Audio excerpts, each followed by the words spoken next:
We're here with special guest. We're here with Houston Stressans. He's been on before, but we're welcoming him back for the training camp episode. Today we're gonna kind of preview some of the training camp, go through what's already happened in camp, talk about some of the position groups, and go through some of the candidates that we think could break out in this camp. But Stressans, how are you doing today, man? I'm doing great, man. I appreciate you guys having me on, and it's an exciting time. I know the off season's long, and it's nice Yeah, to finally be back. So we made it. we made For it. sure, we Finally definitely back. made it. Whew. Yeah, it was long, man. It felt like after the draft, it really goes slow. Up until the draft, you can kind Yeah. of get through it, and then once the draft hits, it goes really slow, You man. gotta keep yourself Um, busy somehow. yeah, It was a yeah, long time ago. yep. But obviously, we're real excited. Camp, the first open camp's on Saturday, so I'm gonna be there. I don't know about Stressons. I don't know if you'll be there. But I'm definitely excited about that, and we get to kind of see the team for the first time, see some of the position groups and players we've been looking forward to. So definitely excited about that. With that being said, let's just go ahead and get into our first topic. So just some of our thoughts from the reports that we've seen for the first 2 days. Drew, I'll let you start with this one. What are you thinking throughout camp so far? What have you seen, and what are you thinking? Yeah, what I've seen is kind of what the main headline was. The defense is dominating the offensive line. Some things like Blake Fisher, hasn't really looked too good, but at the same time, he's going up against Will Anderson Jr., one of the most premier pass rushers in the NFL. So is how much are we really gonna factor in there? But Yep. I like looking at the different offensive line combinations. At some point it's going to start to mean something. It probably doesn't really mean too much right now because they keep rotating in. Like, Yeah. you see Jarrett Patterson with the ones, then you see Jake Andrews with the ones. You see the tackles, being mixed up, which is good. I like that they're both practicing left tackle, right tackle, talking about Ursary, Cam Robinson. I think that's a good thing. And also, it kind of seems like Titus Howard is probably going to play guard. So Yeah. that's another big takeaway there. And then once the pads come on, we'll see what is truly going on in the trenches. But right now, just keep an eye on those wide receivers, those corners, Jalen Smith, the Higgins, the Noel. See if they start to go off. But obviously, so far, the offense hasn't done too much. Yep. Stressons, what do you have to say about it? Yeah, so I mean, obviously, like we talked about, like none of us are there at practice, but luckily, like with the way technology is and all the great local beat reporters we have, it kind of feels like we are there. We can kind of follow along through videos and then reporting stuff. But my big takeaway would kind of be offensive line as well. But like the thing for me is the variety of lineups. And this is the same thing they did in the spring. In OTAs, and I know some people may look at that and think that's a bad thing. To me, it's a good thing. You're trying guys at different spots to see who's good where, but then you're also seeing which combination of five is the best. So to me, it's a great thing. In years past, like last year, the O line was pretty much set in stone, and then when things started to go awry, then you start trying guys at different spots middle of the season. So rather than do that later on, because it's going to happen, you're going to have injuries, or maybe somebody may not be up to snuff. You already do your homework now, so when that problem does arise, you already have an idea of who can do what. Another takeaway I noticed was kind of just from observing press conferences and from D'Amico Ryans, and he mentioned it twice in his press conference yesterday. He said the first day, normally when you return to the first day of camp, there's a lot of rustiness and getting back to doing football, is what he said. Like you kind of have errors in like communication and whatnot, but he praised all the communicators, the quarterback, the Mike linebacker, and the gunners on special teams. Basically, all the guys that kind of get people lined up and to do things operationally. He said it was really clean, and he said he credited that to obviously the players themselves being ready, but also the position coaches. So to me, that kind of tells you like this team is locked in and ready to go, and hopefully that's sustained. So a couple things that stood out to me. Yep, I agree. I have the first team offensive line groups written down. I wrote them down throughout the week. So day one, for the first walkthrough, it was Cam Robinson, Laken Tomlinson, Jarrett Patterson, Titus Howard, Ariante Ursary from left to right. And then today, that group changed to it was Ariante Ursary, Laken Tomlinson, Jake Andrews, Titus Howard, Blake Fisher. So again, there's a good chance that neither of these offensive lines are Right. going to Yeah. start week one, but it's interesting to see Ariante Ursary is clearly going to get a shot to start because he's taken shots at both tackle spots. And really, like I said, I just talking and seeing what people are saying, he's clearly outplayed Blake Fisher through two games, and again, or 2 days. But again, it's hard to tell without pads on. Like, I think it does benefit having pads for a guy like Fisher who struggles more with power. Like, you're able to have a little bit more, where Ursery like struggles with movement. So adding the pads might slow him down even more. So it kind of, it'll be tough to see. We don't know for sure anything yet. Like, Blake Fisher could have an awesome camp still. It's very early. But he's gotten worked by a couple guys. He's gotten worked by Will Anderson. He's gotten worked by Solomon Byrd, who he's having an amazing offseason. D'Amico, that's another thing from the press conference. D'Amico's kind of short with answers a lot of times, but he talked for a minute and a half about Solomon Byrd today. He's very high on Solomon Byrd. Him and Jalen Petrie today got so much praise at the press conference. But you also had a live Twitch stream with Titus, and he's Solomon Byrd, someone that he pointed out as well, right? He did, yeah. He talked about Solomon Byrd being a guy that was pretty dominant in OTAs and minicamp, and really was beating everybody. Like, he was, it was Blake Fisher, it was Urser, he was beating everybody. And I know pre-draft he was a guy. I know I didn't know much about it, but I know Brett Coleman was a huge fan of him. Like, he was really excited when the Texans took him. But he's a very fundamental player. He doesn't necessarily have like a ton of juice in the pass rush. I think his RAS was really low. Like, he doesn't have like super crazy bend or anything like that. But he's a fundamentally sound guy, and he finished up the season well at Tennessee too. That's the thing that D'Amico brought up. He had a sack in that game, week 18 . So he's also a little older, more mature and polished, right? He's not like he's kind of like he's ready. Yeah. I'm looking back at my scouting report on Solomon Byrd. This one, he came out. He was 24 years old. He was obviously a 7th-round pick. I gave him a mid-5th-round grade. I thought he had good get-off. Looked like he had play strength, active hands, a little bit of twitch. Just didn't, obviously, like you said, not the bendiest player, but a good football player. And it's important that there will at least be someone to pass the torch to when Daniil Hunter starts to get, older. But of course, Solomon Byrd is already going to be, in his 27, 28, 29. But we'll see. Yeah. Exciting. And Jacob, do you mind if I have like my Instagram connected? Do you mind if I shout out some comments on there? Absolutely not. No, I have the chat. I don't know if y'all can see it. I have the chat up. So Yeah. I think it might only be YouTube and stuff. Yeah, so it only does absolutely. YouTube, X, and Facebook. Okay. But I mean, to shout out Champagne Shep, he's from Texans on 3. He's in the IG chat, and then the lead Houston Harley, he's in the chat. He made a comment. He said, "Unfortunately, Byrd might not make the team considering the depth of the D line." So, of course, just wanted to share your comments. Yeah. It's an uphill battle for him to make the roster because you're going to have to beat out probably one of Darrell Taylor or Derek Barnett. Yeah, that's probably not gonna happen. Yeah. That's a really nasty combo. Because Drew is a Derek Barnett super fan. Yeah. I like Darrell Taylor. Darrell Taylor.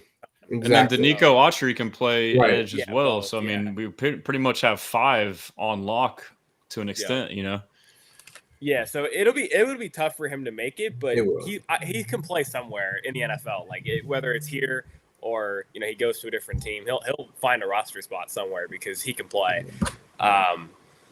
So and like you said, so you got the offensive line groupings; they've been very different.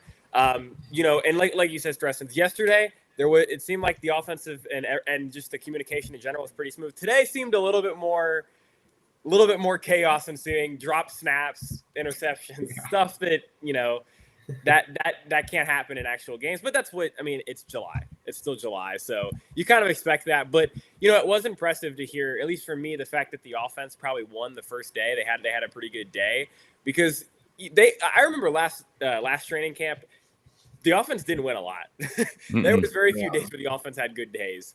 Even just being at those practices. So, and this defense is loaded at every spot. So if you can make it work against those guys, you'll probably be all right offensively. What's funny about last year is you're right. Like, offense just got dominated the entire camp, but like we didn't know. We just thought, oh, that's just our defense being really good, and our O-line wasn't back. So we all just thought that was not going to be what the season was like. But basically all the little signs that we saw during camp held out to be true. Like, like O-line struggling, like even in like the joint practice with the Rams, they got dominated by the Rams D-line.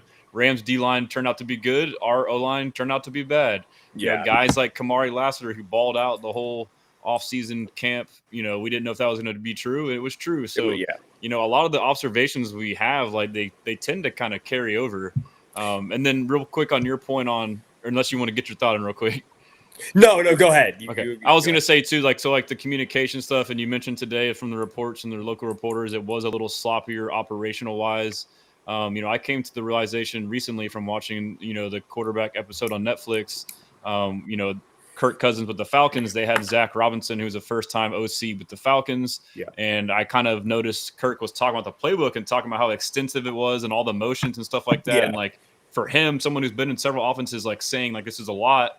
It made me realize, okay, that's how it's gonna be for the Texans. You would assume.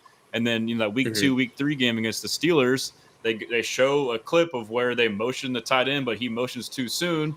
The ball snaps, it hits him, and TJ Watt picked up the fumble. So it made me realize, like, okay, like, hey, like, there's probably going to be some of this with us, and like, try not to get frustrated because it's new and it's a lot of moving parts. So yeah, the first day was great, but then now the second day we saw it, so it's probably going to be, just an up and down. And I think, unless I'm mistaken, I think Pittsburgh was week 1 for them. So that was like their very first game. So again, like there's going to be issues like, because that wasn't the only issue that they had like early on in the season. They had multiple games like that where they had penalties due to, illegal motions and stuff. Like, because I want to say, because I recently watched it too, and I think he said there was 45 different motions in the playbook. So you're going to see a lot of different types of motions and different things, which again are effective. It gives, your quarterback easy tells and easy answers for stuff. But it's it'll be different for a lot of the players where the Texans did a decent amount of pre-snap motion, but actual at the snap motion with Sloak, they did very little of that. So it's definitely going to be an adjustment for, the quarterback and everyone on the offensive line and, at the receiver room. That's kind of what I've been saying for a while is like, I think with Kaylee, you kind of almost have to wait for that bye because after that bye, you'll kind of see what the offense looks like. I think the first 5 weeks, you're going to see some real miscues. I think like it's not going to look great. I don't think. I think there's going to be ups. Like they'll probably have a couple games where they look awesome, and then they might score 3 against a team. Like it might get ugly in a couple games. Yeah. But I think you get the week 6 bye, and then you come out. That's really when you're like, okay, this is what we want to see offensively. Like, this is what the offense is going to look like for the rest of the year going into the playoffs. So definitely have some patience with the offense this year. Yeah. A lot of different pieces. Okay, let's see.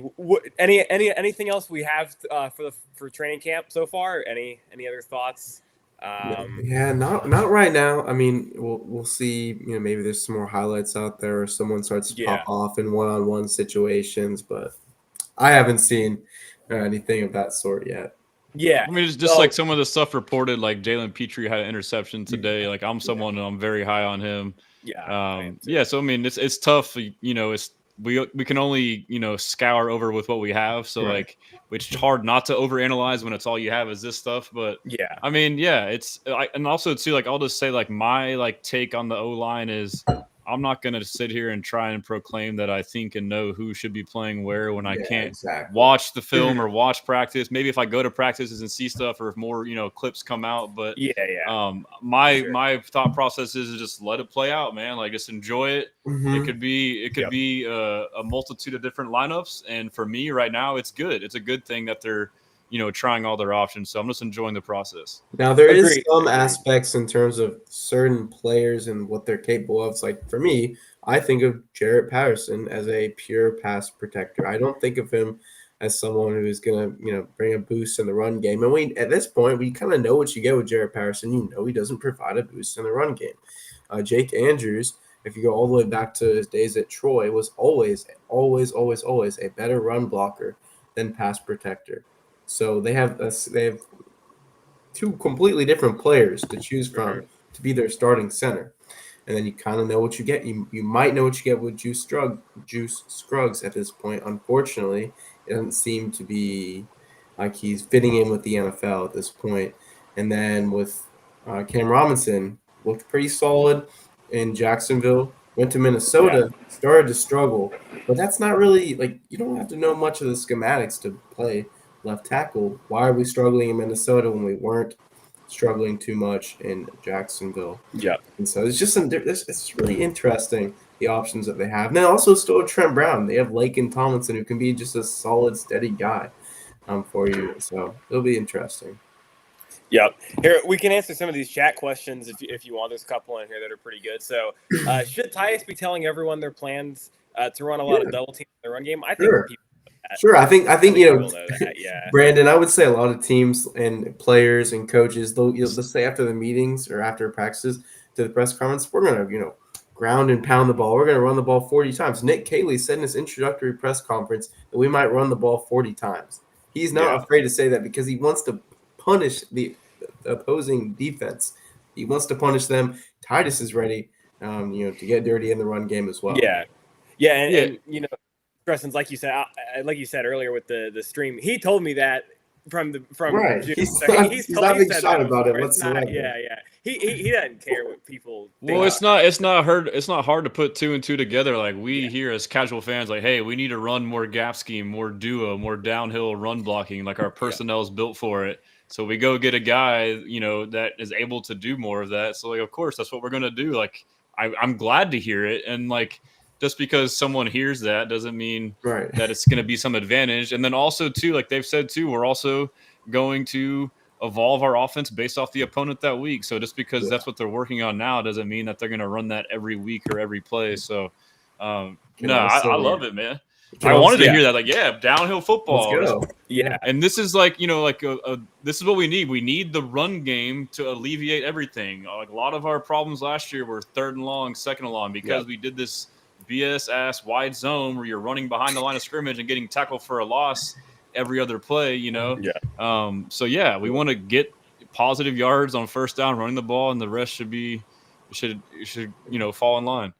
Yeah, at the end of the day, what they can do is just run play action off of these double teams in the run game. Yes, so explosive, complementary football, Brandon. Yep. That's probably what we hope to see from the Nick Caley scheme. Harley did say on Instagram, he said on his channel, Jonathan Alexander mentioned Dylan Horton as someone that could be on the bubble for the D-line. Yeah. That's good. Horton, I think, I don't remember if it was Stutz or Alexander today that said, like, Horton looked pretty good in practice, too. He looks very explosive. So he's always been pretty quick. Like, he's always had such a traitsy player. That's exciting. Yeah. Guys. Yeah. So there was some... there's a lot of competition on the defensive line just as a whole. Like there's gonna be they're gonna cut 2 or 3 guys that I think can play. Like you said, maybe Autry's on the bubble, like because he hasn't stayed healthy, and you could save some money by cutting him. So maybe he's a guy that gets cut. And I think Autry was very good for them last season when he played. He just didn't play a lot. So it would kind of be that would kind of be my Noah Brown thing again, where like just keep him. Like don't cut the guy that gets hurt. Just because he gets hurt, like let him play. Wouldn't that have been nice? But yeah, so and then we have Chris. So what's your Texans hot take? That's a pretty good one. Like for this season, we can all come up. I guess we just come up with one hot take. What are we thinking? Hot take. Stroud MVP. There you go. Let's see. If I had to come up with one, I would say.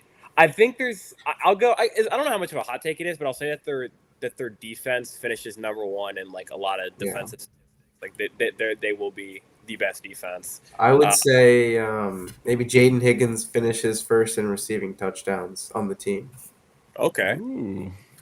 I like that. I think you could see. The funny thing is, like Stroud and Nico Collins haven't really had much of a connection on the goal line fade. Yeah, I think maybe Jaden Higgins can add that a little more. That is the one throw that Stroud consistently throws. Right. He's not very good. Well, they tried to do it early in the year last year, preseason and early, and they kind of went away from it. Yeah, he doesn't throw him great, but he throws him like way too like line right. It's so fast and it's tough. Like, what are we doing? Yeah, it's not. Because, like, you would think that Nico would be – although I'm not a big goal line guy to begin with just because they're not very efficient players at all. But, if you want to do them on occasion – like, if there's one route that I'm like, you just can't throw that, I'd probably choose the goal line fade. Is like, that's okay. You can't throw a fade. But most of his red zone success with Nico is, like, slants or glance routes, and they're killer on it. So, I mean, why break to the outside run a fade if you got the inside on a slant all day? Exactly. And that's probably another reason why they added Jane Higgins, because they're going to do that on one side, and then Jane Higgins can do the same exact thing on the other side. It's going to be really hard for defenses to defend. It's weird. It sometimes seems weird to have two similar players on a roster, but I think in this case, with the new offensive coordinator and CJ Stroud is very comfortable with Nico Collins, I think it's just better. It's just a good addition. And then you still got Noel.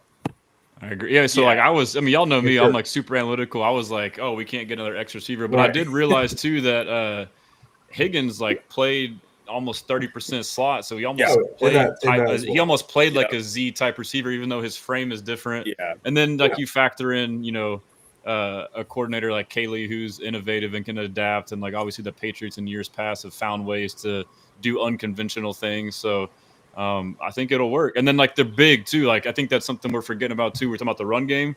You got Nico, you got Higgins, and now you got, even though Noel and Kirk aren't big, they seem like the gritty kind of guys. Like these are all guys that can block in the run game for you. It feels like for me in New England, just real quick, like in New England and in Los Angeles, the receivers were always receivers that could play in the slot. Exactly what I was going to say. I mean, I know obviously in New England they're in the shorter white guys, but still, I mean, Puka can play in the slot. Cooper Kupp plays in the slot. Tutu Atwell, there are other options, all of that. Just a bunch of slot. We were on stream here a while ago too, and we were breaking down plays. A lot of the insert motion. So like, not only are they in the slot, but they motion them inside of the box and they run through the C gap, and then you run play action off of it. Yeah, and that really was something that started the last 2 years when Sean McVay brought Nick Caley in, and they went to more gap. Is that they did more of the insert stuff. So you can bet on the Texans doing that, because I would be shocked if they didn't do a lot of that. And like I said, I think Higgins projects as a guy that can really be dominant out of a bigger slot role. I think that is almost where, if you were just to pick where he would be his best, I think that's probably where it would be. I think that's because I think he's not like this Nico type, like he's going to go up and get the ball all the time. He kind of, even in college, he had some issues with that. Like he wasn't the most dominant at the catch point for a 6'4" guy. But, if he can do the over the middle stuff that Nico does and let Nico kind of be the deep threat, like let him do that, like the normal X stuff. And Stroud's so good at throwing into windows in the middle of the field. Like that's the type of stuff that Jaden Higgins can be very, very good at. Yeah, and I guess something else too I thought about is, to tail off of that, like all the interviews that I've been, observing, like from players from spring until now, when they talk about the Nick Caley offense, and particularly Nico, he's said it like 5 or 6 times, like this is a playmaker's offense. And they talk about how he is going to get players in different spots, and it's not just going to be one rigid thing. Like, so they're making a concerted effort to work on mismatches or motion this guy here. So we're going to see guys all over the place. I mean, like Nico can line up in the slot, Higgins in the slot. I mean, so it'll be exciting to watch. Yeah, and I think maybe, I don't know what's going to happen yet. I think Woody Marks could just get a lot of receptions more than carries this season. He could play slot receiver for us. We could go 5 wide essentially, with our running back being an extra slot. Yep. We got another question from Chris. Who do you think ends up with the most INTs this season? I'm gonna say Kalen Bullock. I think he ends up with the most. He just always seems to be in the right spot when it comes to like making these type of plays. And I almost think you're going to see like teams not throw it singly anymore. They're just not really going to deal with that. They're not going to throw it that direction. It's going to that level. Yeah, absolutely it has. I'll go Chauncey Gardner-Johnson just because he had 6 interceptions last year. You can lower it down to 4. It'll be number 1 on the team. Also, might be evenly 4 spread will lead out. the team. Come on, Drew. You said 4 is going to lead the team. Yeah, maybe 4 because when Stingley is 3, Bullock is 3, Petrie is 2, Chauncey Gardner-Johnson is 4, Bullock has or whatever, and all those guys. Lassiter is gonna have a couple. It's gonna be a nice, spread out foundation. Toa's gonna get one. Is he gonna get one? He's not gonna be anywhere near the ball, my man. Eric Barnett. Yeah. I'll go with Kalen Bullock. I mean, what do you have last year? 5, and he dropped like 4 or 5 more, and he didn't even play the full season. He was splitting snaps a lot of the year, so his footwork's insane. And he's second year. His range is crazy. But you'll have to look it up. I feel like I was looking at it a while ago, like our interceptions last year, because I was kind of like thinking about this topic. Yeah. Like we had a lot last year, bro. Right. Yeah, we did. Yeah, it might be even more. And we had 5-1 game, so and didn't win. So Yeah, that's the way it goes. Yeah.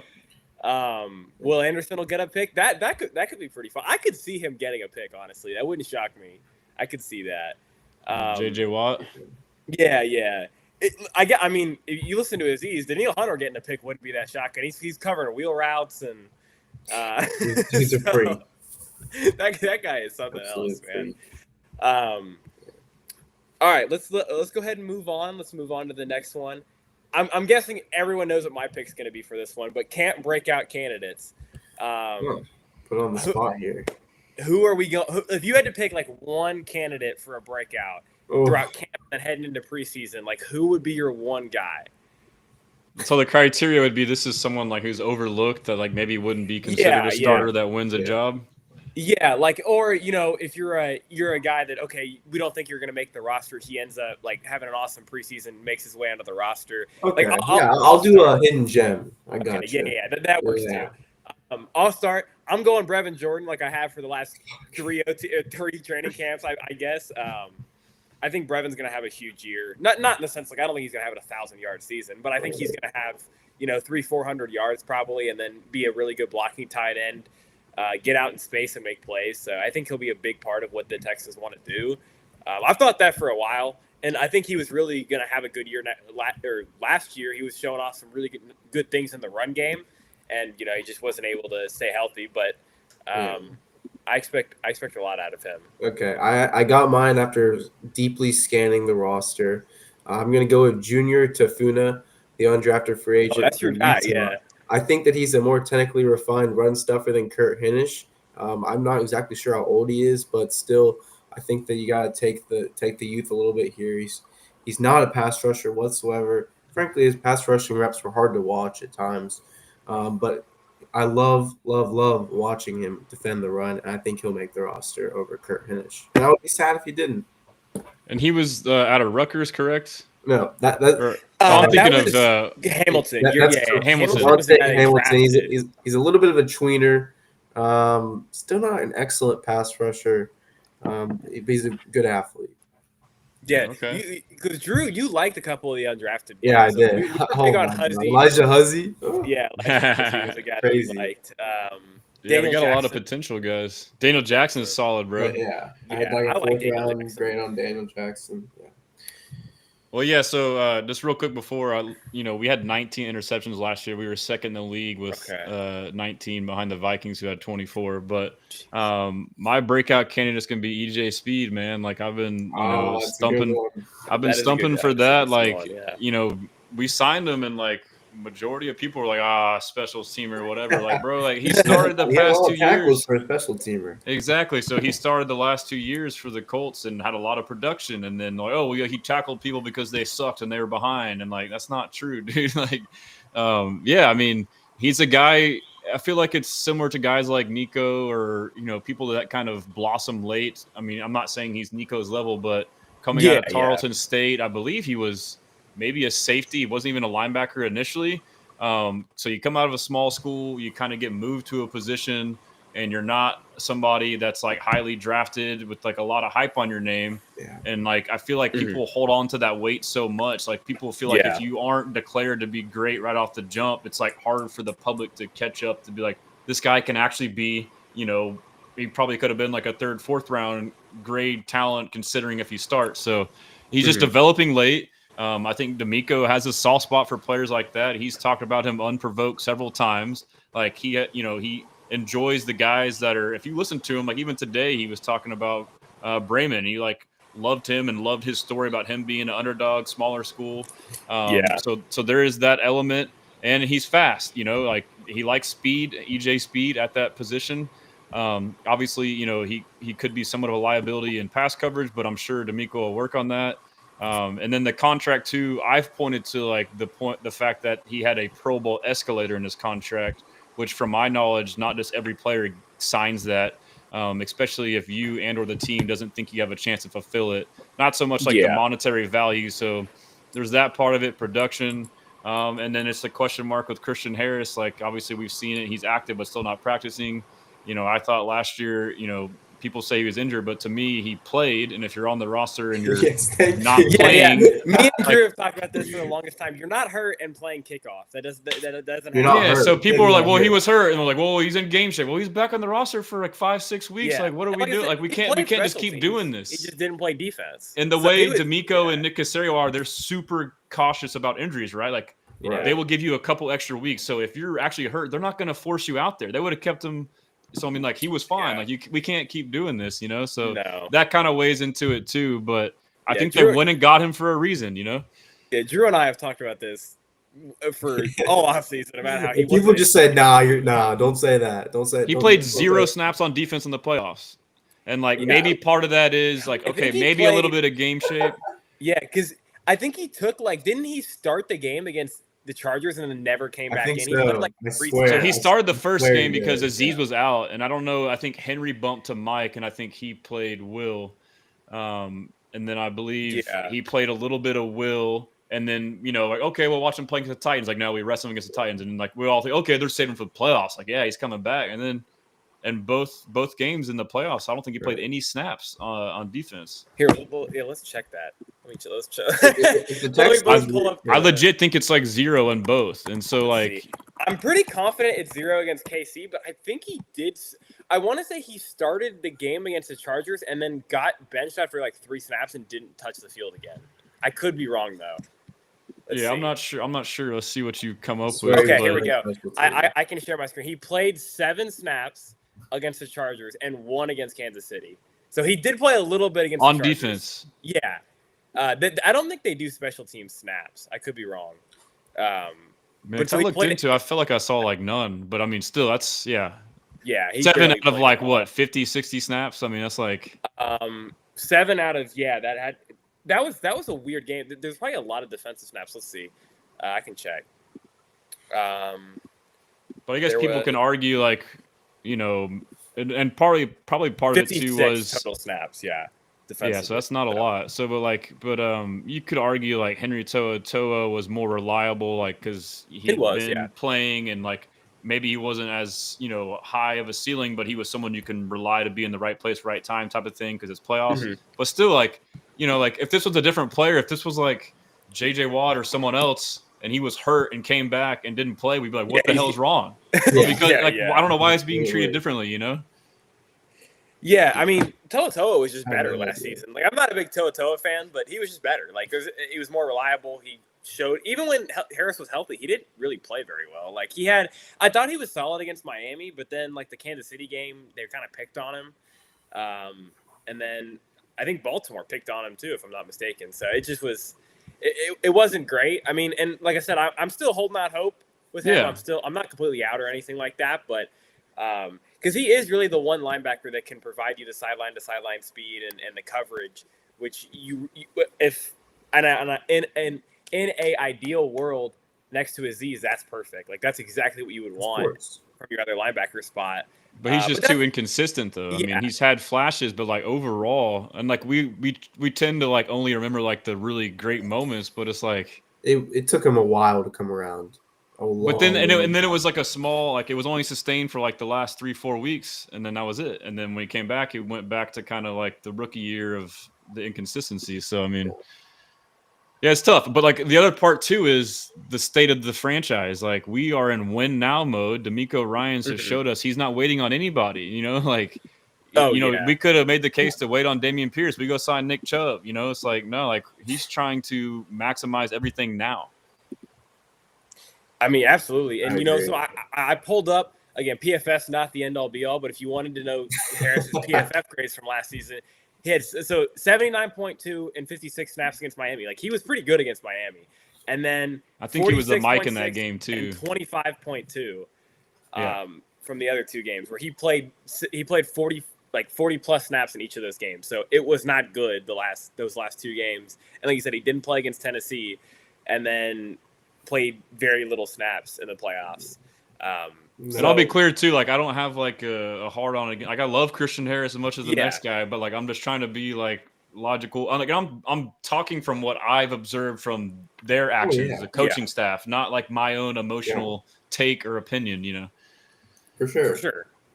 Absolutely. I mean, and like I think we all would love for Christian Harris to be awesome. We all thought after the playoffs in 2024 he's going to be awesome. Yeah. So I mean, we love for that to happen. And but like you said, EJ Speed is kind of almost the middle ground of like Toa and Harris. Of like he does have some speed, but he's not great in coverage. But I think he probably has more tools than Toa to improve in coverage. Like D'Amico could get the coverage out of him, where Toa kind of is just limited. Like he can't really do certain things defensively, especially in coverage.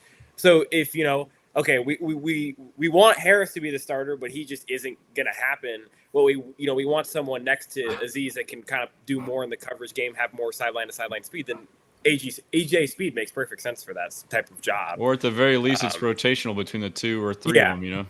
Yeah, exactly. Because like the Texans, like I know they're technically a base 4-3. They don't ever play 4-3. They very rarely play 3 linebackers. That's just they don't do that. And now they have so many DBs, they're not going to do that anymore. Yeah, they just went even further away from it as possible. Some of our and we might run like a lot of big dime. Like I mean, our DBs are physical, where our DBs act like linebackers. Like we all know Petrie's basically a linebacker, but I mean like Jimmy Ward, if he's still on the roster, however that shakes out. But like CJ Garner-Johnson, Jalen Reed, if he makes the roster. I mean, those guys could play like a similar another. You could have like 2 star linebackers essentially if you wanted to. Yeah. Absolutely. Okay, so this is another good question from Chris. Most underrated player on offense and defense. Drew, I'm very disappointed I can't answer Eric Murray anymore. My answer can't be Eric Murray anymore, unfortunately. He got exposed on the quarterback series on Netflix. I was a little bit. Did you see that, Drew? I did not. Yeah, it was like they ran a crosser with Laporta, and they were like, we saw the safety overplayed it like the week before or whatever. So then and it really wasn't the worst coverage ever. Like it wasn't. He wasn't wide open. Yeah, no, it wasn't as bad as what they showed. Yeah. Because I was like, my dad was laughing about it because he knows I like Eric Murray. Yeah. He's like, come look at this. I was like, he didn't play it that bad. 20 million, 22 million with the Jags? Yeah, 3 years, 22. Which again, don't think that's going to work out. But I'm happy for Eric Murray. I liked Eric Murray a lot. So, I'll go ahead and start with this. The most underrated player on offense. I'll go. Oh man, that's pretty tough. I mean, I just answered Brevin for the last. I was gonna say you're kind of screwed over there. I won't do him again. I'll go. Let's see. I mean, is Dameon Pierce kind of a cop out at this point? I was gonna. No, that was my answer. That was you have to pick someone else. I got you. Let me think of someone. Let me get someone. Been waiting to say. I'll go Christian Kirk. Like I feel like he is kind of being slept on a little bit. I think he's better than people are giving him credit for because he's been injured and in Jacksonville, which we know how that goes. So he's going to be very productive for this team. I think he'll be second on the team in targets. I think he'll have more targets than Higgins in year one, as long as he stays healthy. That's the big thing. There's a good chance that Kirk will and then he's not going to be second in targets. But if he stays healthy, like targets per game, he probably will be second in my opinion.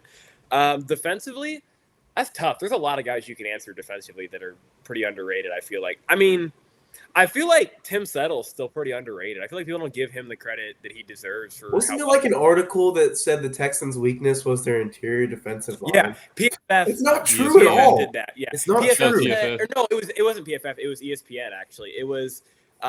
They were like we were considering offensive line, but you look at the interior. I'm like the interior's not.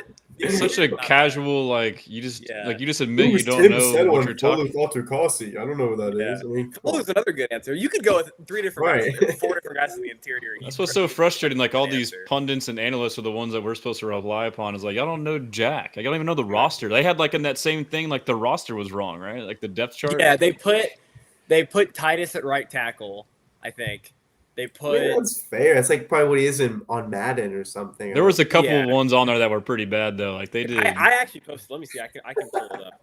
There were a couple that were like, I think PFF did it too. I think Mechie's technically the starter, like at receiver for the groups, which obviously isn't going to happen. But I don't think they put like the rookies on there necessarily all the time. That's fair. So that's somewhat fair. Yeah, but there was 1 or 2 things on there. You're like, all right, here we go. So. Let's see. No, so they actually didn't put Mechie, but they put Ward. They put Ward over Bullock as a starting safety. That's fair. Yeah. Right. And then Okay. I mean, Juice was the starting right guard. They basically just put the starting offensive line from like they put him at right guard, Titus at right Yeah. tackle. Yeah. I mean, Okay. it's not too bad. I mean, because the interior guys were Settle and Rankins, although I think it would be Settle and Folu, like fit wise. But Well, I'm not putting Sean Rankins in on first and second down. On first and second yeah, down. So yeah. that's just me though. All right. My most underrated player on offense, and it does have to do with a certain specific games. It's going to be Dameon Pierce, because if you look at each and every single carry that he had in that late Tennessee game, he looked like a completely different player, and it was just about his vision and his body control. It was so much more improved. We already know that he can be an explosive runner, he can be a physical runner, but can he be a patient runner? We were like, oh no, he has absolutely zero patience, as a runner, and that was a big issue. But I'm not so sure it's an issue anymore. So I have high expectations for Dameon Pierce. And then on defense, I probably would have said Tim Settle. I don't really need to say Folu Fadukasi. I'll go. Damon Arnett. Okay, I could say Derek Barnett because everyone knows That's that I your love guy, Derek man. Barnett. Yeah, I'll just say Jalen Smith. I think because he can really play a defined Yeah. role, or not like a defined role, but just like a different role. He can blitz. He can also play a little bit of man coverage inside and outside, which is fun to see at times. And he's got great range for a smaller guy in zone coverage from the nickel spot. And so you can move him around the field. And I think that'd be cool to see. I think they will do it. Yeah. You've been a big Jalen Smith guy for a while. Those are your guys. People didn't know who he was when they took it. I'm just like, oh, let's go. Great. Yeah. It's a good thing. The best Great. You're at the best draft of his life that weekend, right. man. They took all the guys that Drew liked. That's awesome. Yeah, so for me on offense, it's going to be Titus Howard, man. I mean, I feel like he gets criticized way too much. I mean, he does. He's a selfless guy. He's moved around. He's basically played all 5 positions except center, so 4 different positions in his tenure here. I think people don't realize how hard it is to move from not only from one position to another, from tackle to guard, but on the complete opposite of the line, middle of the season, and still hold it down the way he did. Like I get like there's moments, and just like it can just appear frustrating at times from body language or what, but like, the strip sack thing, which was just like a fluke thing, but like, stuff like that can kind of like, carry over like a negative connotation, but he's been rock solid, dude. And then, so the past 2 seasons he's had to play out of position at guard, but now he's playing guard, but now he had a full off season to do it. And I don't know if y'all have noticed, but like the dude seems like he trained to bulk up for that position. So he looks significantly bigger. Yeah, he's stout. So I'm excited to watch him play guard for a full season. And it's interesting too that he's on the right side now, where he normally plays tackle. So I guess they, figure he's better suited at right guard. So I think he's definitely underrated. And like an honorable mention on offense for me would be Justin Watson. I feel like we kind of don't talk about him. I mean, he's Super Bowl champion. He's a big time receiver who's played in big time games, made some big time catches. He's not like the flashiest guy, but I think he'll, provide some value to this offense. And then on defense, it's my guy Petrie, man. Like, I don't know how y'all feel, but I've been, vouching for him. Texans Probe is a Jalen Petrie fan club. We love Jalen Petrie. I feel like most people have, come around after his year last year, but obviously, he plays the star role, which is basically a Sam linebacker in the 4-2-5. So he's like a safety / linebacker, and that's what he was at Baylor, and that's what got him drafted so high. Exactly. And then he comes into a Lovie Smith system in cover 2 and plays a 2 high safety, and he's playing out of position. They're not playing him to his best skill sets, even though he had picks his first year. But then obviously last year he balled out until he got hurt because he was in the right position to, extenuate his strengths, which he's a physical player. Like that guy will like knock a lineman on his ass, bro. And he's like 200 pounds. So when he got hurt too, I feel like it was really noticeable for me. He's like the X factor of the defense, like what he's able to do as essentially a linebacker, as essentially like your Sam linebacker. He unlocks the whole defense for D'Amico, his versatility and creativity and play calling, because you can do so many things with him. So yeah, he's very underrated to me. I'm glad they extended him as well. Yeah, me too. I think I remember Stressans. We were arguing with somebody about his impact when he got hurt at some point this offseason because you literally like statistically you can see it. They went from I want to say a top 3 run defense to being bottom 15 like the rest of the regular season when he wasn't out there. I mean he is the most impactful run defender on the Texans. Like it's not even really all that close in my opinion. He's clearly number 1, and I mean, I don't see who else you could say it is. You could say Foley. Obviously, he's like our only true one you tech. couldn't say any of the linebackers, in my opinion. Yeah, for sure. No, I agree. I mean, yeah, I don't know why like people get fixated. I think it's like this misnomer of nickel, and you think nickel, you think fast corner who covers like crazy fast slots. Like that's not his role, bro. Like, and I also don't think he's as bad as people think. Like there was 2 plays that happened. There was a Devontae Adams play. And I forget if it was like the Jaguars or Titans where he was right there in coverage, but he got caught on in the end zone. Josh Downs yeah, but like he was still there, but like got beat. But like these 2 plays, they're like, oh yeah, he sucks. Like no, bro. Like those situations happen once every 30, 40 plays where you're stuck in this situation where it's a bad, setup. But yeah, and then you watch, last year it stemmed from we watched these one-on-ones in training camp, and of course you're gonna get burnt, dude. You're 10 yards off covering a slot receiver. And so, like, he sucks. Like, it's not designed for the quarterback to win those drills. So no. Now, I will say they don't necessarily want to put Jalen Petrie in man coverage while blitzing 7 people. So it's also nice to have Jalen Smith that can probably do that a little bit better, manning someone up in the slot. I don't think Petrie will ever be in a situation like that again. Yeah, so my argument is like the Devontae Adams, like the times he got burnt, it's when it's like ambiguous downs where it's like second and medium or short or third and short. So like you don't know, and you're gambling as a coordinator. Okay, I'm gonna go man and blitz and hope they run, but then they pass. And like, all right, Petrie just and so that's not fair to like sit there and criticize him. But now to your point, Drew, and I agree, you have someone like Jalen Smith who's a true covered nickel now, or even just one of these other third string cornerbacks. If it's more of a 3rd and long, then take them off the field and put in a coverage gap. No, and I think at some point they were kind of looking to do that with Kamari, moving him into the nickel a little bit more, but Jeff Okudah was just too bad. Like you couldn't see him on the football field, so they weren't really able to do it. But like I said, Jalen Smith could also play outside. He's able to do both, so he can kind of move around, depending on what they want to do with that. So there's definitely more like defensive options in the secondary this year. So many more. Because now Jimmy Ward's this reserve guy that can also kind of do what Jalen Petrie does in the nickel on a lesser level. Like when Ward moved into the nickel, their defense really didn't fall off like that hard because Ward's a very good player. Like I feel like people don't understand how impactful he still is at his age. Even I think people just see him get hurt all the time. And it's like that's frustrating. But when he's on the field, he's very impactful.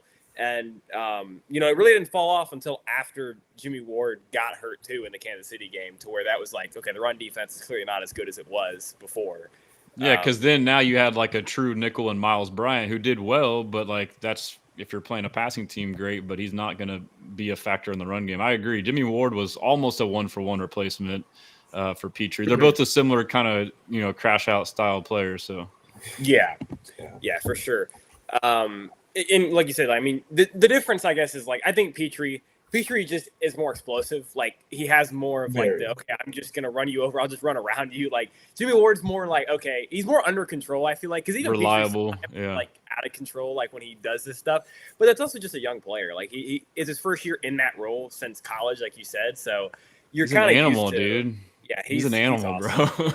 Yeah, he's like an old school guy. Like my dad, they all love Jalen Petrie. So he's one of those guys that like you got to just appreciate the way that he plays for sure. Well, as D'Amico said today in the presser, that's my type of player. It's exactly what he said. That's a lot of praise from D'Amico. With him saying that because he doesn't say that about a lot of guys. he won't go out of his way to say that. I think it's Petrie and Aziz. If you want to know like the 2 guys that on defense that he would say that about, it's probably those 2. But dude, and that was all like that was the opening monologue. He's like, I thought the moment today was Petrie making this pick, and then he just started talking about him. Like, he loves him some Jalen Petrie for sure. All right, final thing here. Let's talk about the offensive line. Like, what do we think we can do almost like a prediction. Like if you had to pick Yeah. 5, if you had to pick the group that you think week 1 will start, or the group that you just think would be the best, Yeah, prefer like best. Yeah. what would be like your 5 guys? Because I can kind of like, I don't know what exactly they'll do, but I can kind of come up with 5 that I would want to see them Okay. start. Yeah. If you're going left to right, I'll go. I go Cam Robinson. I think left guard is going to be Lakin. I think center. I'm going Jake Andrews. Like that. I think Jake Andrews is going to be the starting center. Titus Howard at right guard, and then I'm going to go Ursary at right tackle. That would be my line. Well, that was mine. Okay. That was We're all on the same page. Yeah. We're on the same page.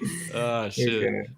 Well, that works out, man. We're all on the same page with the Right. offensive line, I guess. Well, like my logic is like Jake Andrews and Jarrett Patterson. I give, you listen to Titus today was talking about Jake Andrews, and obviously he has the connection with Cole Popovich at Troy and then in New England, and they're really close.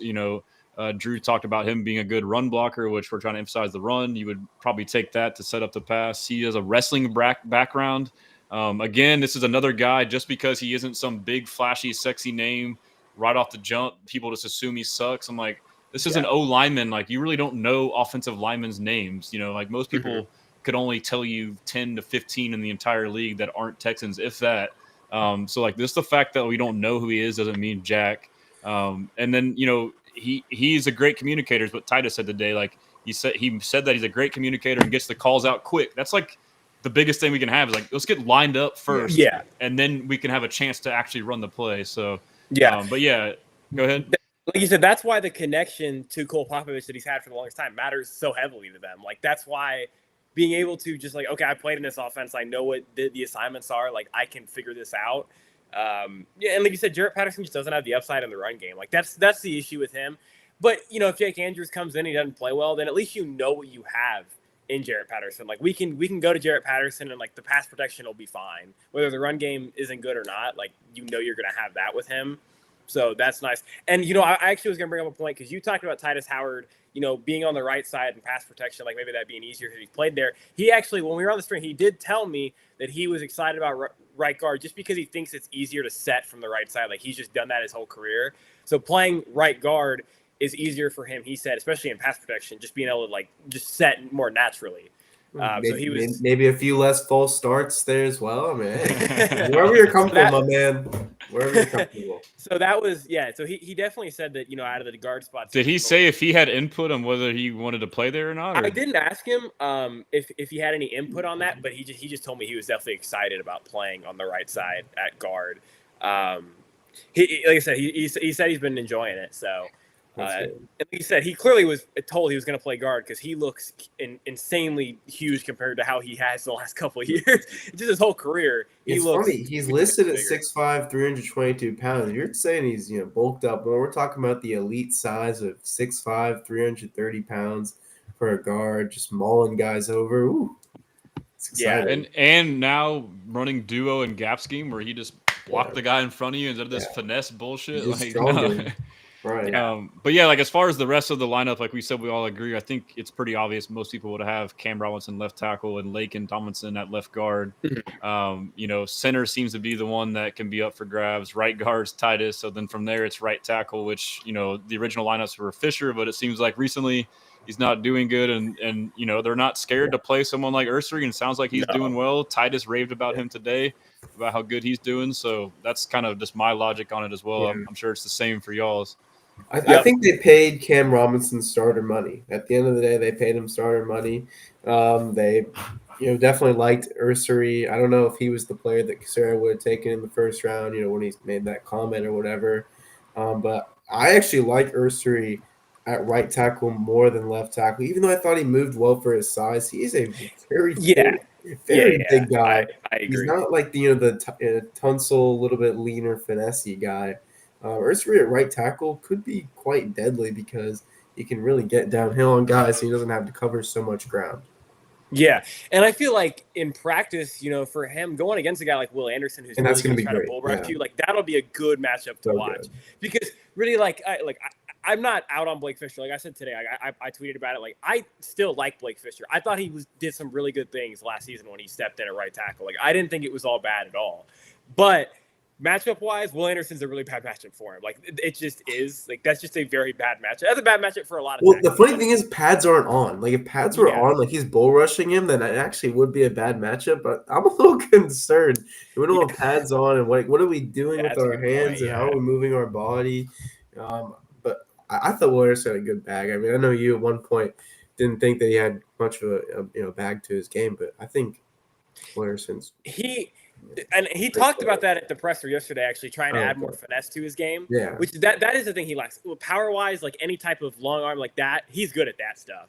But he talked about trying to add more bend, adding more with that type of stuff with Hunter. Like the thing that always sticks out to me is I've seen him try to do a spin move a couple times and he spins in place. Like he tries it, it just doesn't go anywhere. The Neil Hunter has got a deadly he one. Doesn't have to do it. I mean, he literally does not have to do that to win. Like he just wins off of his. He busted one out in OTAs, remember? And Matt Burke was talking about it. And then his presser yesterday, he talked about, like your first offseason, you're training for the combine. The second offseason, like you're still kind of getting your feet wet. Like now, like he can focus on like the details of like the, working on his bag and whatnot. But what stood out to me in his presser was he talked about the Neil Hunter, learning from him about varying your speeds and your rush. He's like, Daniil will go, one speed, full speed all game, and then all of a sudden fourth quarter come off the ball slower and stuff like that. So like that's little stuff you don't really have time to think about as a young pass rusher. So I'm excited about that. But we should also so we talked about the starting O-line week 1, but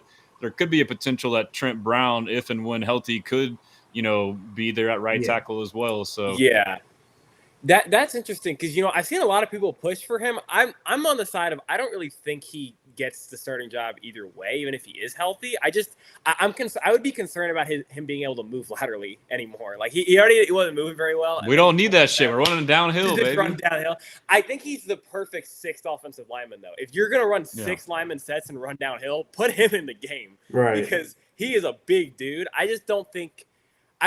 Because I think Earthery could bring you similar to what he can at this point, and I'd rather just see Earthery play. Like I'd rather just see the younger guy get out there and see what he can bring. I always saw Trent Brown as someone who could transition to guard, especially with how you saw Mekhi Becton play. I feel like if stuff goes sideways, you still are not comfortable with Juice Scruggs because he hasn't really improved since his rookie year. You can put Trent Brown in at guard.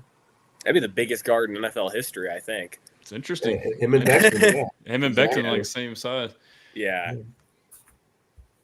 No, I mean there's a lot of different things they can do on the offensive line. Like there is so many different options, and Juice Scruggs is a guy that nobody's really talked about, but still could play for a spot on this, like as a depth guy, and then has to start somewhere because I don't think he goes anywhere just because the versatility of being able to play both guard spots and center is pretty valuable. He's not great at any of them, but I didn't think he really had like many games last year where it was like, this is brutal. Like he wasn't brutal in any real games. There were some like lapses where he was like, this isn't good, but there wasn't like Kenyon level, like, okay, this guy needs to go games. I didn't think. And there were some really good games from him, especially early in the season. I thought at center, he really did some good things early on. But I think it's hard for him to be a center because I don't know how well he communicates that type of stuff. It doesn't seem like he does a great job of that. Yeah. But something on the O-line, too, though, is like the depth is way better. I mean, obviously across the board, like we went and added depth in the secondary. We were drafting guys like Jalen Smith and Jaden Reed. Like, why are we doing that? And then you look back last year, we had injuries and it kind of sucked. Same thing with the receiving core. Like, why are we drafting receivers? Like, oh, shit, the past 2 years, guys get hurt and it was a sharp fall off. So they improved depth across the board, secondary, receiver, and O-line. So, I mean, you look at, Blake Fisher. We're talking about Blake Fisher, and last year, rookie year, he wasn't a world beater, but he wasn't the worst thing compared to what we saw. He was sufficient. He had, some ups and downs, but overall, we were like, we will take him. And so, like, now he would project to improve, and we're talking about him being a backup. And so, like, even if he had to start, we would probably take it. But now it's like, okay, we got more options. But, you mentioned last year, Kenyon Green falls off the face of the earth, and your backup is Kendrick Green.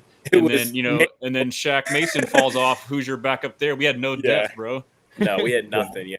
Like literally, like the minute someone got hurt, you had to move everyone on the line around because they had no depth at multiple spots. They had no real options there. And now you have a ton of options because, they seem to like Jalen Thomas a lot too. And I don't know that much about Jalen Thomas. Like, I'm not going to claim like I know a ton about him, but I know he played tackle for a lot of his career, and now he's playing guard. So he played tackle and guard today with the twos. Yep. He played right tackle and left guard, right? I think he got in. I want to say I was reading Alexander's article. I think the first team one, he was actually in with the first team. He got a rep, or he got some reps there. So they're just trying everything out. But they like him as well. Austin Deculus is still here. I don't think he makes the roster, but he's here. There's a lot of guys, and I think Trent Brown, like you said, I think Trent Brown is the perfect type of mentor guy. Honestly, I think that's what he's here for. I think he's here to kind of teach the other guys, especially Ursary, because him and Ursary have similar play styles. Like, they kind of have done similar things, and he's played in the offense before, so it makes a ton of sense for him to be that type of guy. But again, that's useful for $3 million as a signing. Even if he ends up on IR or whatever the situation is injury-wise, I think he's okay now. But even if you cut him and you find a way to keep him on whatever, like you keep him on practice squad or whatever, he's a valuable player just for the leadership factor that he brings. So Jalen Thomas, he played guard at SMU. Yeah, he's 6'5", or listed as 6'5", 311. He had an 89 grade on his pass protection in his final year. Yeah. And he could be a name if you pop up. Yeah, and Zach Thomas is another guy that I was going to say, I was just looking at him.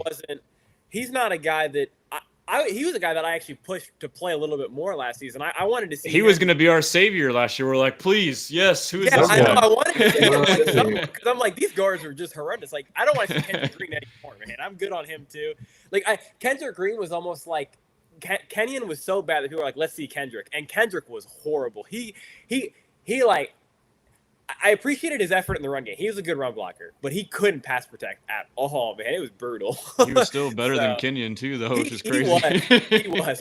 He was. Like, our bar was so low, bro. I was bad, hyped when he got in the game against the Jets, and he was ass, but I was so happy. Yeah, but even in the Jets game, he made a couple run blocks that were really nice. Like he could run block. There wasn't much in the pass game for him. But we didn't mention too, like Ladarius Henderson, Ed Ingram, guys you could like. Even then, like Ed Ingram is not even being talked about. We would have killed for him to start for us last year at guard. Yeah. He wasn't good for Minnesota. Actually, would have been a good fit in the Slowick scheme, but we'll see what. He wasn't good. But hopefully he doesn't see he wasn't it. Kenyon bad either. So. Right. And I do want to point out one thing I noticed today from Jonathan Alexander from the Chronicle. He tweeted there was a play where Blake Fisher, I believe this is the way I interpreted his tweet, Blake Fisher false started and they pulled him out right away. Yep. And so that tells me like, hey, like hopefully they're not playing that shit this year. Like last year, it happened too much. Like we're taking it serious. Like, all right, we're going to take you out. So that was, as a fan, great to see. Yeah. Very good. Yeah, he had a couple interesting things. That could be the last thing. I'll go. Let me get his article pulled up, and I can talk about some of the interesting things from it because there were some. He's a very good beat writer. He does a very good job. He's always been one of the guys that I go to. Harley said his hot take to make the roster is British Brooks. That's a good one. I like British Brooks still. I still like him. Let's see what else. What insight do we have from this article? So let's see. So obviously Nick Chubb got a lot of the snaps with the second team, the first team. So he'll probably be the backup. Although I saw in Stutz's, he said that he didn't think Chubb looked very good. He looked pretty slow. Right. So it's not very surprising. He's going to have to be the goal line back. He's going to have to be the yards after contact back. I don't expect him to be explosive. Yeah, that's not what we got him for. Like you were saying, so they he committed the false start, and then they immediately pulled him, and they made him watch the rest of the series on the sideline. So, they were. That's already way more accountability than we had the entire season last year. Yeah, I saw day two. It was in Stutz, I think, and it was. He talked about how Nico had a really awesome catch. Nobody's surprised by that, but he made an awesome play on the sideline. But Jalen Smith had a nice play. That was another piece of someone. They had a nice PBU. Davis Mills has looked good though, and so is Jalen Knoll has looked very good from what we've seen. So I love Jalen Knoll. I had him higher than Higgins. We talked about this pre-draft as well, but either way, like they were both pretty close. They were both second round guys. They're like that range, so it worked out. But yeah, I love Jalen Knoll pre-draft. So Yeah, no, it's a lot to get excited about. And that, like, one thing that I'm excited about that I like about D'Amico, and he professes it and he shows it with his actions too. He's not afraid to play rookies, man. Like, No, some coaches will, like, have this weird stigma to them, or like, oh, you gotta prove it and wait your time. Like, no, like, if you're the we've best, been you're there gonna before. play. Yeah, exactly. So we saw it Yeah. last year with, we saw it obviously first year, CJ and Will, and we saw it last year, Kamari and Kalen, and Yeah. there's been plenty of rookies. So yeah, I feel like almost all of our top drafted rookies, Ursary, we're seeing him in the mix. Jalen Smith, we're seeing him making plays. Higgins, Noel, I feel like all those guys can contribute this year. Yeah, they really can. They've had so many guys contribute year one. I mean, even last year Fisher contributed. Whether it was up and down, he played. That Cade Stover played Yep. before he was actually like I said, later in the season. I thought he did some really good things, and then he ended up getting hurt. So unfortunate, but he got thrown into a role he probably shouldn't have been in. We've talked about that. So Bingo. John we've Grenard. talked about that one before. Although Cade Stover is a guy that everyone seems to talk up really highly. So far throughout camp in the offseason. So hopefully he has a good year. What are some other guys that have played for this team? You go back to the Tank Dell, right? He was a huge impact player as a rookie as well for a third rounder. Juice got in there late in the season as a rookie. Jarrett Patterson was a starting center week 1. So that wasn't by design, but it happened. So they're not afraid to play rookies at all. Right. No, that's awesome to hear as a fan. Jake Andrews is essentially another guy that hasn't played. Like, he has not played in the NFL pretty much. He's never taken an NFL snap at center in a regular season game. Right. So what is from y'all's like research and or background, like the reason why he has not stuck as like a starter yet? Like, from what I know, he's been injured a lot. He's been hurt a lot in New England, and then they played him at guard late in the season at one point. And then I don't remember exactly what happened, but he didn't play like great, but he wasn't horrible either. And then I think I want to say they kind of switched games, and then that was kind of it for him. Like he kind of they moved on. But he wasn't like bad in the games he played. And he was actually pretty good when he played at center in preseason. He just never got the shot because he got hurt after preseason. So that reminds me, in that interview he had with Vandermeer and Harris, I realized like he talked about Popovich and like, he's like, I owe him like a lot, like one of the most of my life, because at Troy, he's the first coach that let him play center. So the guy's played guard his whole life. He didn't play center until I believe his senior year is what it was. So like you have to factor this into, like, the guy's only been playing center for a couple of years. That can factor into why he didn't take off right away. You go to New England, maybe now they're trying to play him at guard. Like, he's a center. And so that's something to keep in mind too. Absolutely, he's another guy. I mean, I think we looked it up the other day when we were on here. The last time we were on stream, Drew. He's what, like 25? He's basically the same age. I was about to check actually. He's 25. Yeah, same age as who? Jared. He's the same age as Patterson. Yeah, same age. So you're looking at another guy that is pretty inexperienced, and they're giving a shot. Like I said, I think he ends up being the starting center when it's all said and done. So just too much talk about him, Like, they don't really talk about Jarrett Patterson like they talk about Andrews. So yeah, or you're saying like for us, like it sounds like he'll be the starter. Yeah, you're saying, yeah, absolutely. I agree. Yeah, and there's not that much to talk about with Jarrett Patterson. Like you said, what Jarrett Patterson is. You know what you get. Yeah. Yeah, like that's not a bad thing. I don't hate Jarrett Patterson at all. I think he's for a backup. It's great. I love having him as a backup offensive. It's hard to be and be a bad run blocker. That doesn't go very well a lot of the time. That's fair. Yeah. I mean, there's not many elite centers in the league, though. When you look across the league, that's why if you go look at you look at like the pass blocking grades, Jarrett Patterson's always like top 8 in centers because most of them don't pass block very well, but he does. Right. So it's just different. I would almost. I said this for a while. I would let Jarrett Patterson try at guard a little bit, but I don't think they're gonna do it. So. I think he did play maybe like a game or two at guard. He came in for Kenyon against Indy and then got a concussion. So. Oh, he was playing good in that game. Yeah. He had on that play he got hurt was like a big gain, right? Like cleared a hole and then fucking tripped and got hurt. Yeah. It was like a 7-play, 75-yard drive. Like they took it all the way. He played good. He is. I'm telling. Like I would bet. Like I would tell you right now, if they played him at guard, he'd play well. I just don't think he's a center. So, but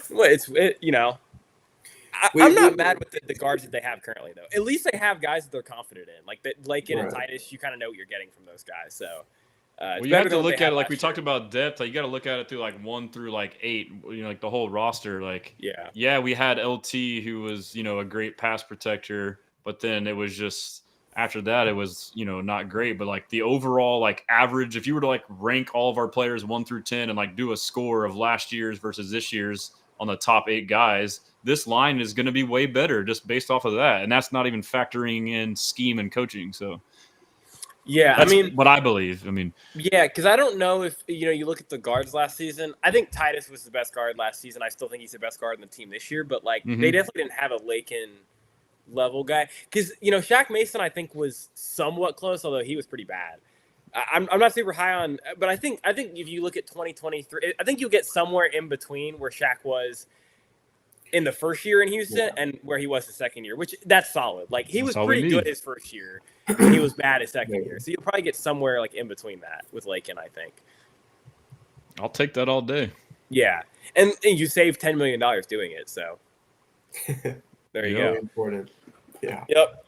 Is Lakin on? I was thinking about this the other day. He's on a 1-year deal, right? Yeah, probably something very, very small. I think he is. Money. I think he got. It was something. I think it was 7 something, like $7 million. 1 year, $7 million. It might be like 2 years then.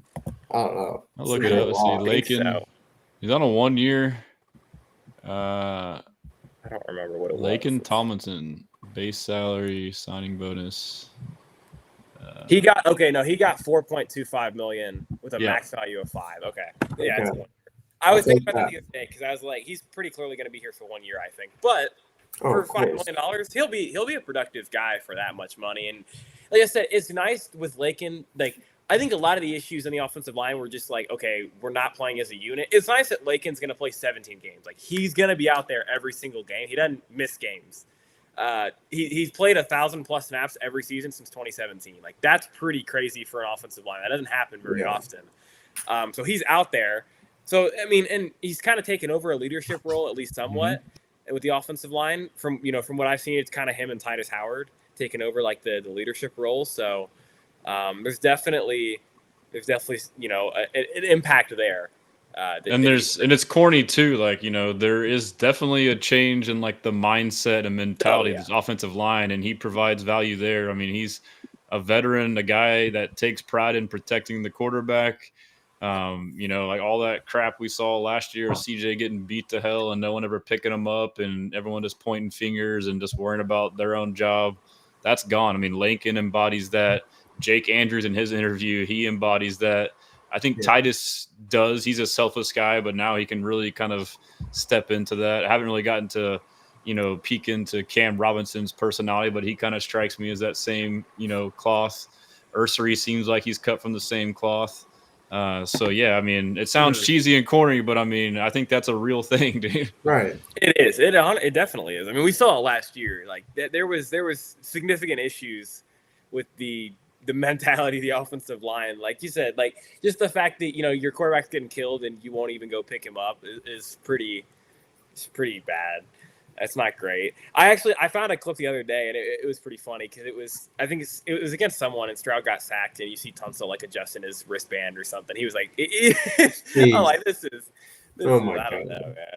And like I don't think he's intentionally like that. It's just I don't know. But yeah, it's not good. And honestly, what's funny is I think Tunsil would tell you that he's like, I don't really think he cares about like team success that much. He wants to look good and have money, which I don't blame the guy. I think we were all in the same spot. I want my money. But he's definitely done that. Even in Washington now, is he even at camp in Washington? I don't think he is. Probably not. He hadn't gotten his extension yet. So. I was on stream last night, and a guy that's in DC is like, people in DC are already like complaining about Tunsil, and so I think he's doing the same stuff. But they were so hyped when they got him, but they're already starting to sour. Yeah. No, and like. There were certain frustrating things. And like I said, Laramie Tunsil, like I met him at camp before. He's the nicest guy in the world. Like I wish him nothing but the best wherever he goes, like Washington. Like I wish him the best. But at the end of the day, I wish him the best, not the team, because I think we own their pick next year. So So hopefully they lose a lot of games. But Yeah. at the end of the day, like it's no hard feelings towards the guy. It's just I think it was time for the change. It's just his personality. I mean, and he's been able to thrive with that personality. But I mean, it is what it is. And he's going to continue to thrive. I think the biggest thing, I was talking to a Commanders fan when the trade happened, and I think the biggest thing is like Tunsil can do what Tunsil does, but he can't be the leader of your offensive line. Like for Washington, like they have other good linemen that can kind of step up and show Connerly and these guys how to work. Like Tunsil can do what Tunsil does because he's so athletically gifted. There are very few guys that can do that. Like, there's not many guys that it's can. It's like Jadeveon Clowney on the defensive end. Like, you've been a beast your whole life. You just literally show up and you just dominate. And it's hard to blame people like that. Like, I would be that way if I was just like this alpha and just I don't have to. And I'm not saying he doesn't like not work out hard and work stuff, work whatever. But like, you're 100%. So like if your whole life you're able to do it, then why do all this extra work? You just show up and dominate. Yeah, exactly. That's just like I said, that's just a bad mentality to have for everyone else. He can do it because. Like I said, that's a great point. He has our problem is we also needed him to be that, or we didn't have a leader. So de facto, by the void of leader, he was the leader because of highest paid and best player. Yeah, and it kind of trickled down whether he intended for it to or not. So it's hard to blame him for that. Exactly, and that's why I told the Washington guy, I said like that they have that I don't know how to say his last name, but the old Dallas center. Tyler B. I forget how you say his last name, but he is like the B's. He's been good for them. Yeah. He's a center. He's kind of the leader of the room, and so Tunsil just kind of shows up and is good. Like that's all you have to ask from him in that situation. He's also kind of on an island too. Left tackle, you can kind of handle your own shit most of the time, especially with Kingsbury, because Kingsbury will leave you on islands. Like he's not going to keep extra guys in the block. That's not what he does. So he will leave Tunsil on an island, and Tunsil's good at that type of stuff. So but like I said, until he gets that extension, I guarantee you they won't find him in DC. He will not be there. That whole situation's funny. I've talked about that before, but the fact that they have to pay Terry and they still haven't paid Tunsil is like I don't know how that's gonna shake out. That's gonna be an interesting situation. I was talking about it last night, but I'd come to this realization, and it happened with us with the Texans first year, Stroud, and he gets crazy hype.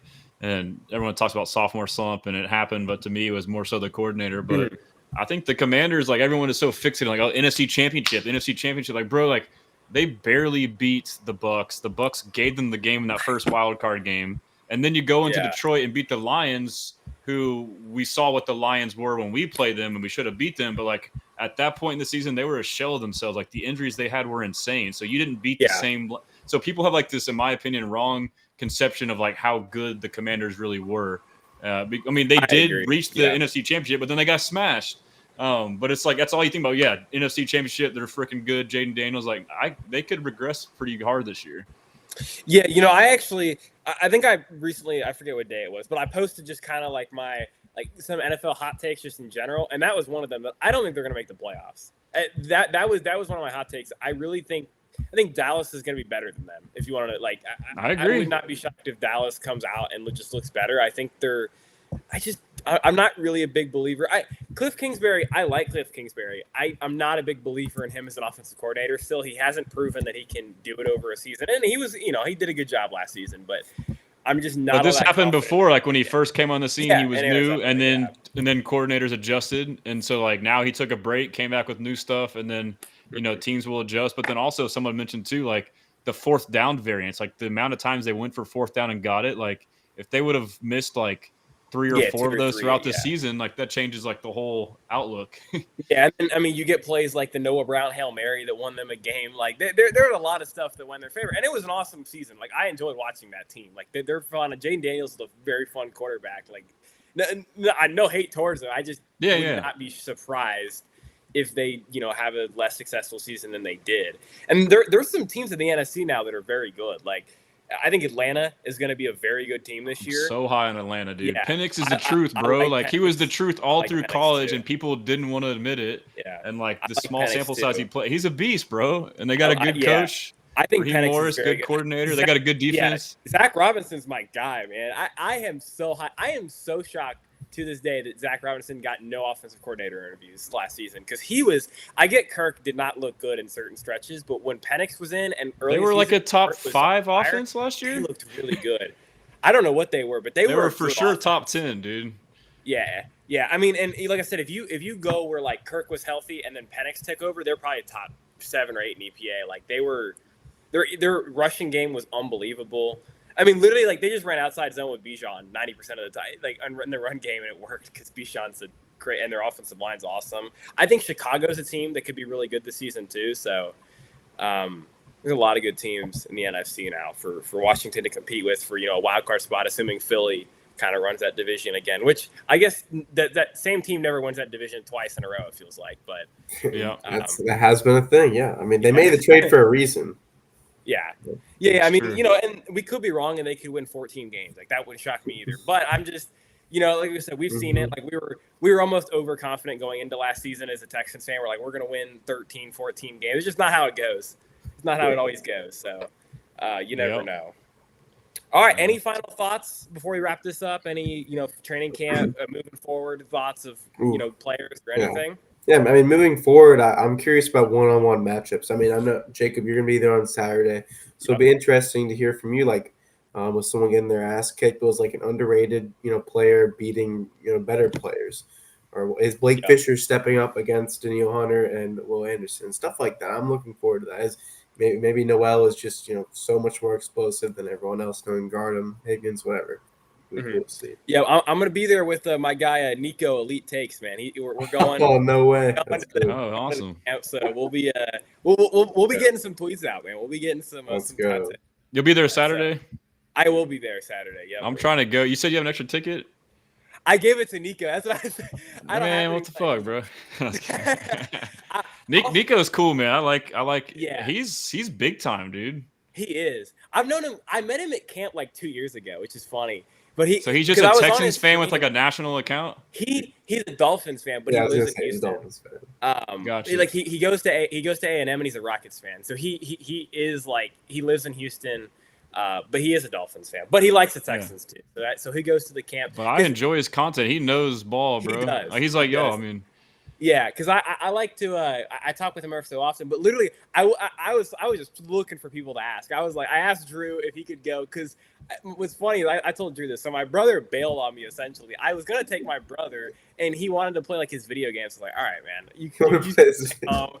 So you can stay home, man. I don't care. So I asked like so many different people, and then I got to Nico because Nico was I was on his stream the other day. He's playing like his college football dynasty. And he's like, man, I wanted to go to camp, but I couldn't get any tickets. So I was like, all right, I'll just throw it out there. But I do. All he has to do is ask. You got like hundreds of thousands of followers, bro. Not for real. I agree. Yeah, Stressans. I have tickets for other days. I don't know which days you have tickets for, but I have other ones, but okay. I'm gonna try to go with the friends Saturday. I might, put a tweet out, and if I do, we'll link up. But I'll let you know. Yeah, for sure. Too. Let me know. Let me make it. Yeah, we'll have to meet up and stuff because I'm meeting up with some other people, some other Texans people too. So, yeah, whatever other days you go to, I'll check whatever. If you're there, we'll go. We can meet up and stuff too. So, because I'm gonna be at most of the open ones, I think.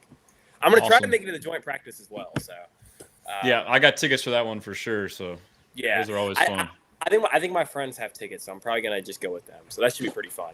But yeah, I appreciate everyone for tuning in. We almost had 600 viewers, so pretty awesome. That's good. Definitely. I know, Drew. I know we've had a busy summer for sure. I know I've had college stuff going on. You've had your Senior Bowl stuff, so we've been pretty busy. But we're definitely, when the season gets rolling, we're definitely going to get back to doing weekly stuff and being on here more frequently. So we appreciate all the support. Make sure y'all subscribe to the new YouTube. We just started the new Texans Probe YouTube and the Twitter. So it's just the Texans Probe. It's actually live on there right now, but obviously it's about to end. So check that out. And we appreciate Stressans for coming on. Thank you very much for coming on. Yep.